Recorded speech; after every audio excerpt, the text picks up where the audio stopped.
escola do mundo, onde eu posso ensinar e aprender. A palavra da sabedoria é a nossa EBD.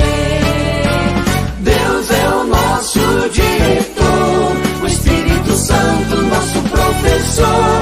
A Bíblia é a cartilha que ensina o caminho, a verdade e a vida. Deus é o nosso diretor, o Espírito Santo nosso professor. A Bíblia é a cartilha que ensina o caminho, a verdade e a vida. Olá, meus amigos, meus irmãos. Bom estar aqui mais uma vez para uma aula da nossa Escola Bíblica Dominical da Igreja Presbiteriana de Jaú, em especial na classe da Mocidade, ligada ao MP, a União da Mocidade Presbiteriana da nossa igreja. É um prazer estar aqui com vocês para mais uma aula. E antes de mais nada, eu quero convidar você a fechar os seus olhos para que nós façamos uma oração pedindo a Deus que Ele nos oriente, que Ele nos guie nesse estudo bíblico. Vamos lá? Senhor Deus, nosso Pai, muito obrigado pela oportunidade de estarmos, ainda que virtualmente, estudando a Tua Palavra. Fale aos nossos corações, ensina-nos para que nós possamos crescer na nossa vida espiritual, na nossa vida cristã. Em nome do nosso Senhor e Salvador Jesus Cristo. Amém. Vamos lá, nós estamos estudando uma revista cujo título é O Servo Sofredor. A morte da morte através da morte e ressurreição de Cristo. Esta é a penúltima aula dessa revista. E nós estamos estudando as 7 palavras de Jesus na cruz. Hoje é a 7ª, a última palavra de Jesus na cruz. E o título da nossa lição: Uma oração de consumação. Nas tuas mãos entrego o meu espírito. E o texto base da nossa lição de hoje está lá no livro de Lucas, no Evangelho de Lucas, capítulo 23, a partir do versículo 46. Eu quero convidar você a fazer essa leitura bíblica aqui comigo, tá?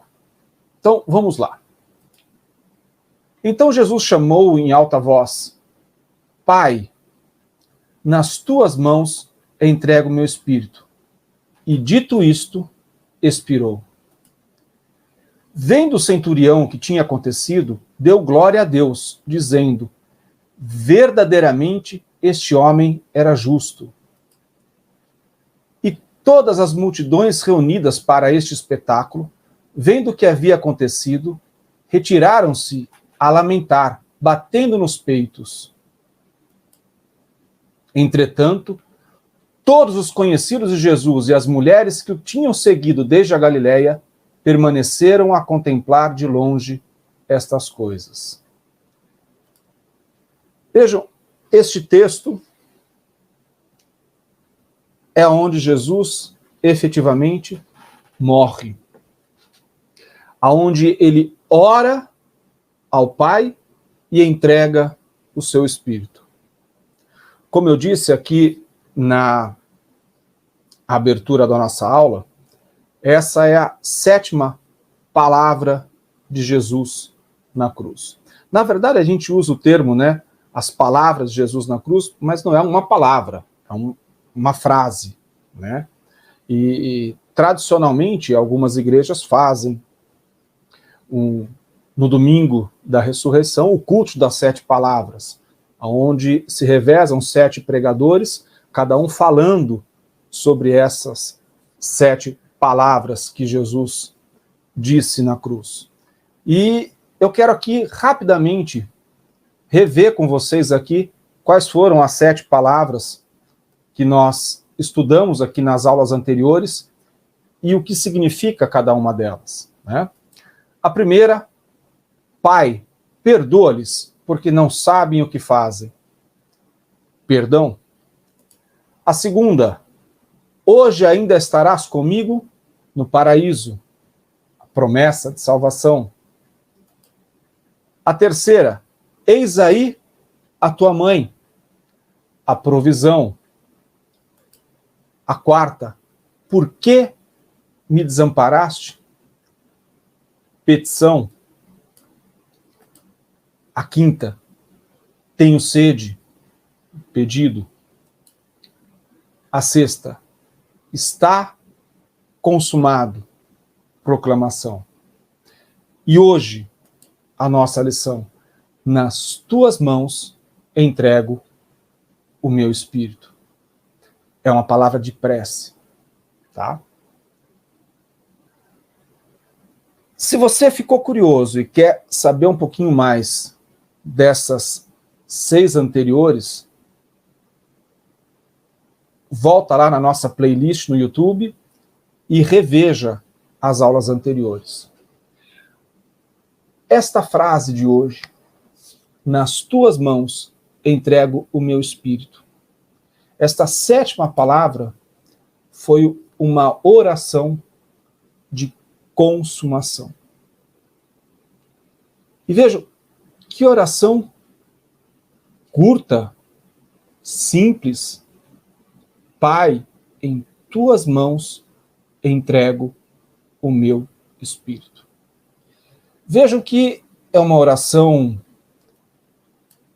breve, simples, mas cheia de significados. E eu quero destacar aqui alguns significados desta oração. Tão curta.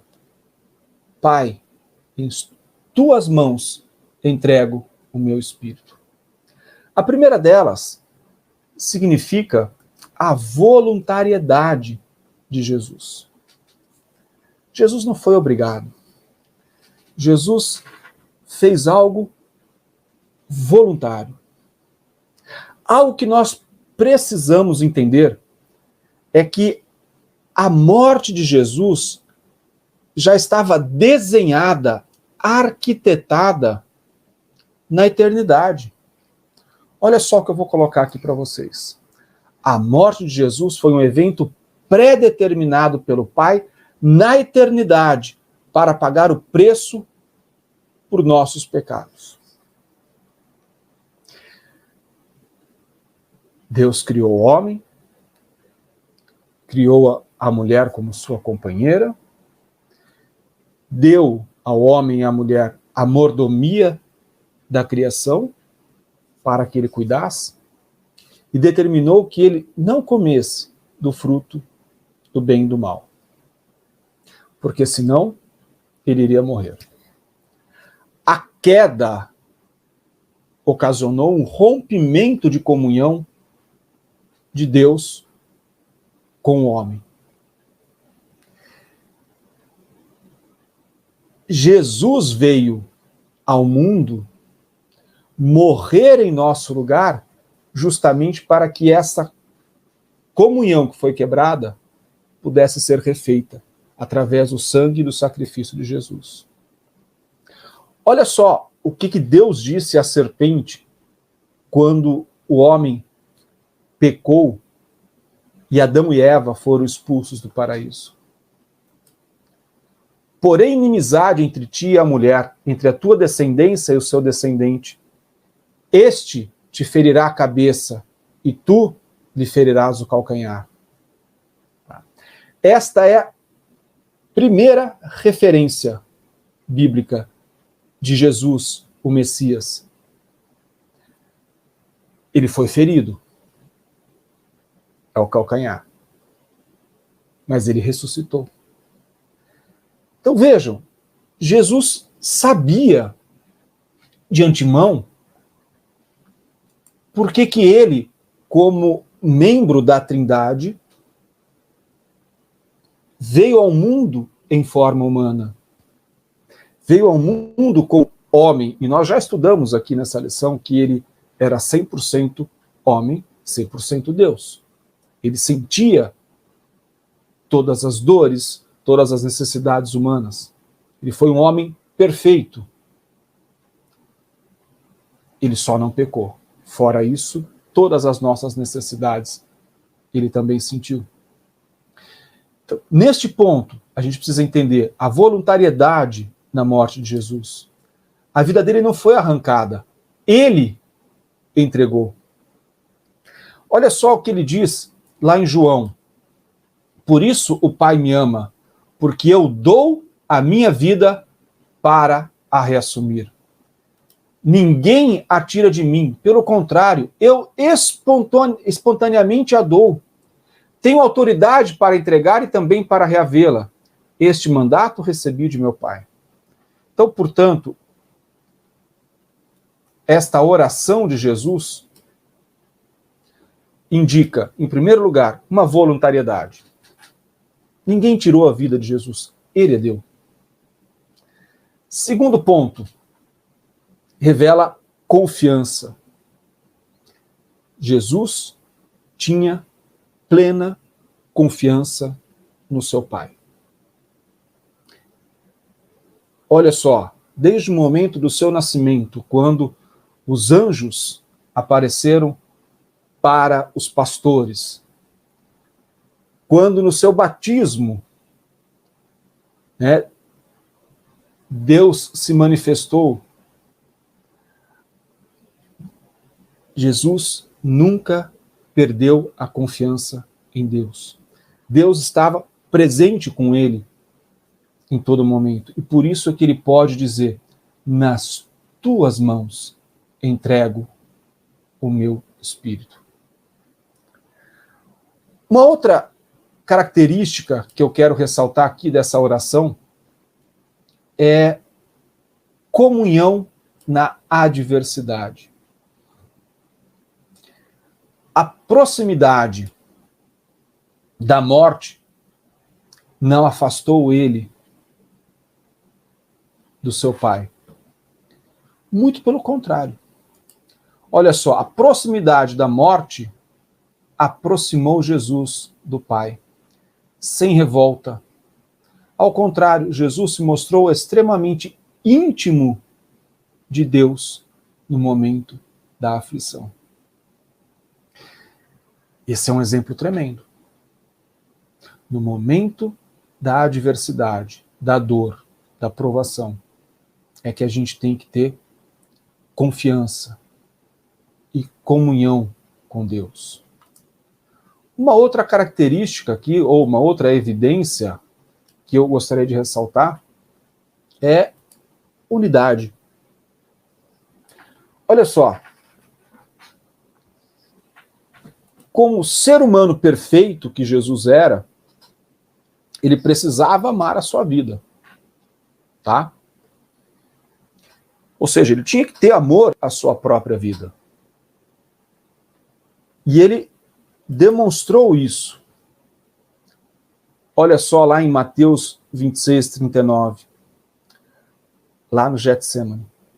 Adiantando-se um pouco, prostrou-se sobre o seu rosto, orando, dizendo, meu Pai, se possível, passa de mim esse cálice. Todavia não seja como eu quero, e sim como tu queres. E assim, vamos pensar, por que Jesus precisava ter amor à sua própria vida?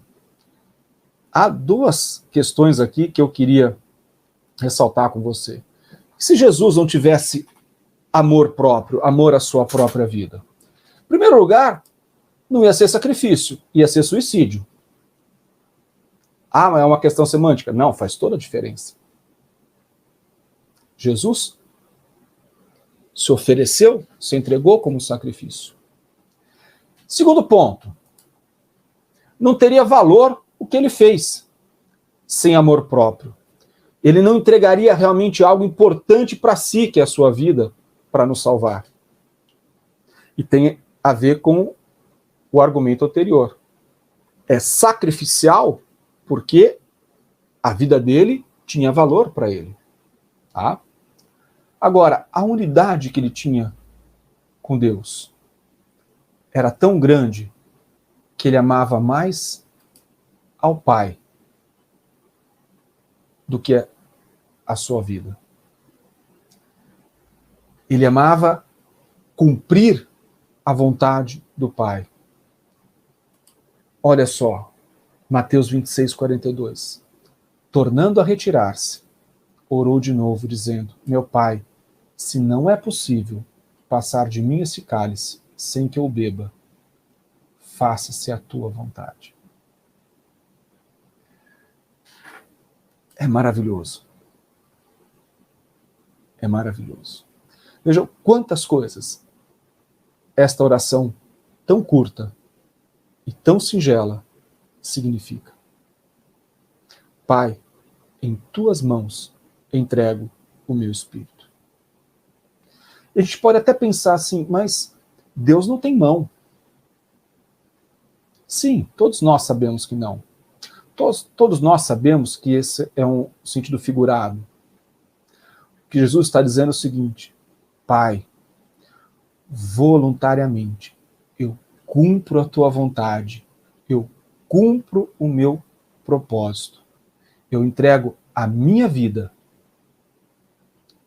para que a humanidade seja salva, para que haja um resgate na comunhão entre o homem e Deus. Segundo ponto que eu quero compartilhar aqui com vocês é o testemunho que a morte de Jesus causou. Esta passagem que nós lemos aqui no começo descreve a oração de Jesus e descreve o impacto que isso causou na vida das pessoas que presenciaram. O testemunho da morte de Jesus. O primeiro personagem que eu quero ressaltar aqui é do centurião. Tá?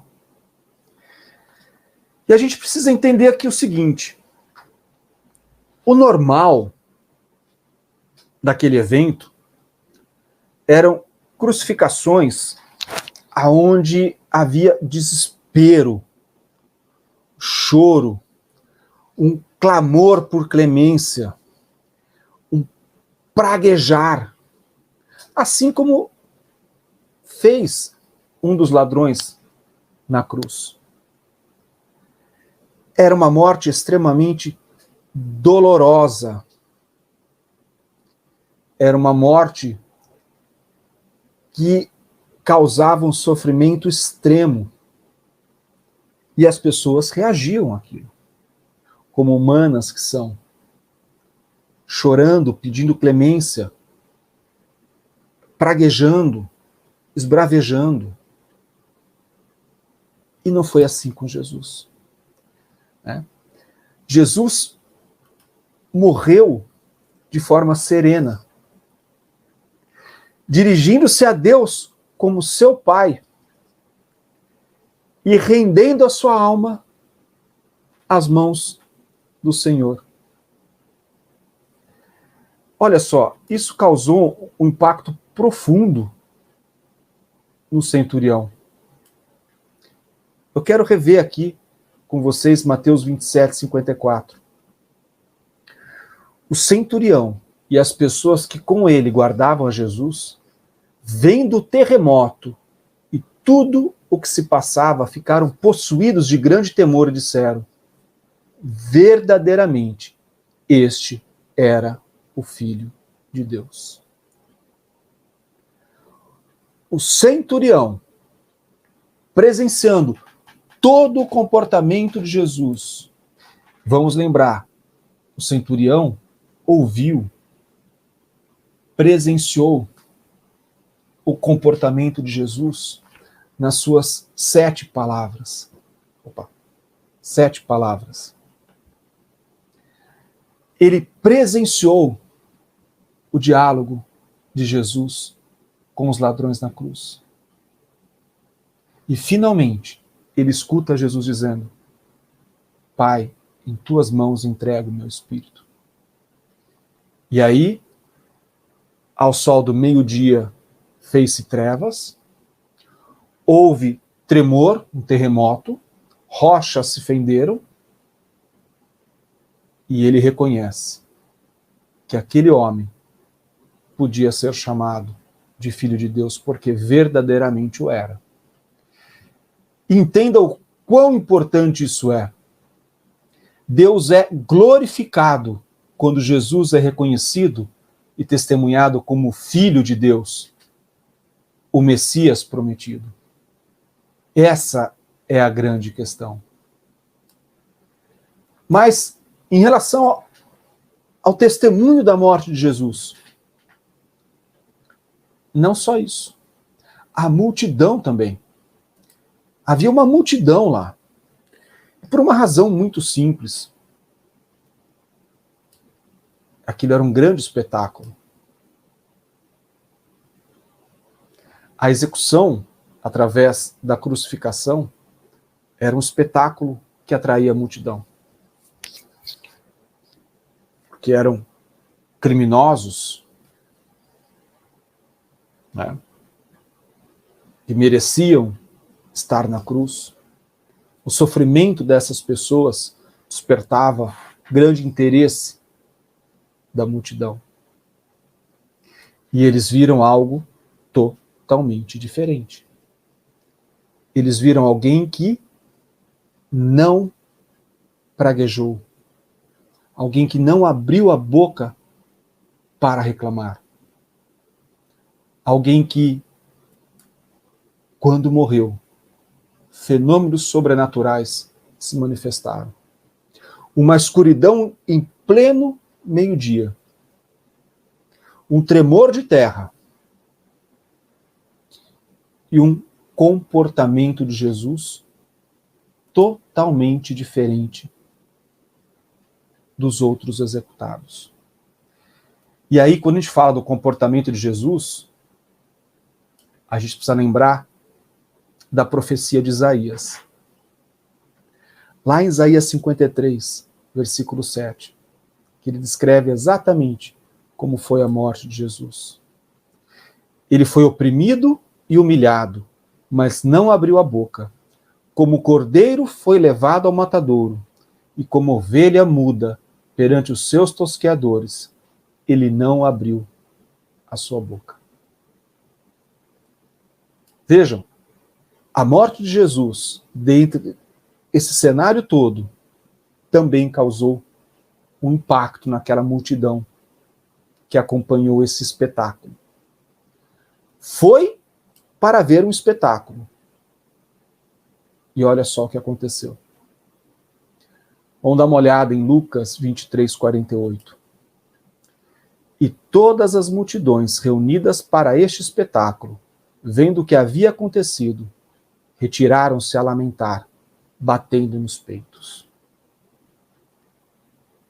Eles foram para ver um espetáculo e saíram se lamentando e batendo no peito.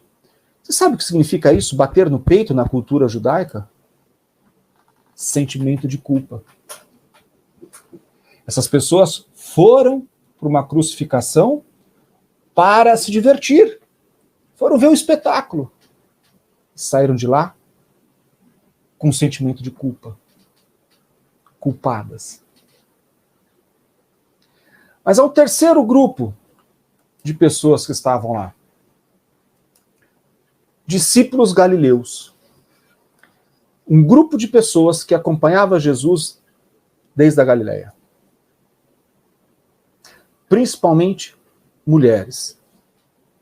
E olha só que interessante, dos relatos bíblicos que nós temos, o único dos 12 apóstolos que acompanhou Jesus na crucificação foi João.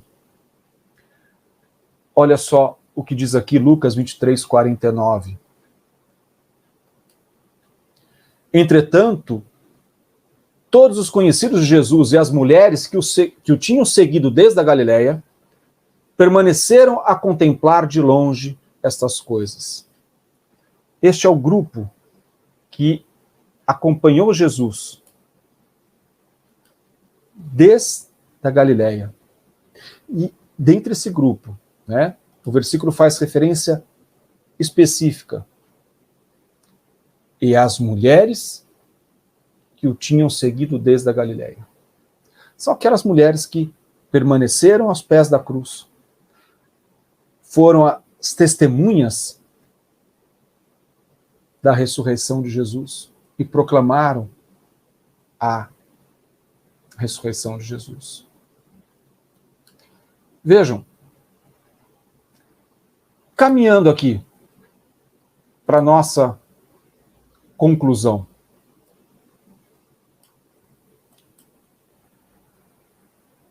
O relacionamento de Jesus com o Pai no momento da sua morte causou profundo impacto em todas as testemunhas daquele momento. O centurião e aqueles que guardavam a Jesus glorificaram a Deus, reconhecendo que Jesus verdadeiramente era o Filho de Deus. Aquela multidão que foi para um espetáculo saiu de lá profundamente impactado com o sentimento de culpa. Os discípulos que acompanhavam Jesus saíram de lá fortalecidos, porque puderam testemunhar a ressurreição de Jesus. Pai, em tuas mãos eu entrego o meu espírito. E eu queria agora, para a gente encerrar esse nosso encontro, propor um desafio, não a você, mas a cada um de nós. Que nós sejamos testemunhas de Jesus, o nosso Salvador, em qualquer lugar e em qualquer circunstância. Que nós sejamos testemunhas de Jesus, no sentido de entender o significado dessa oração tão singela, mas com significados tão profundos. Quando Jesus diz: Pai, em tuas mãos entrego o meu espírito. Que tudo isso significa a voluntariedade de Jesus, a confiança de Jesus, a unidade dele com o Pai e a possibilidade da salvação pelo sacrifício de Jesus. Semana que vem nós temos a última aula desta lição. Aula 13, a mensagem da cruz. E assim finalizamos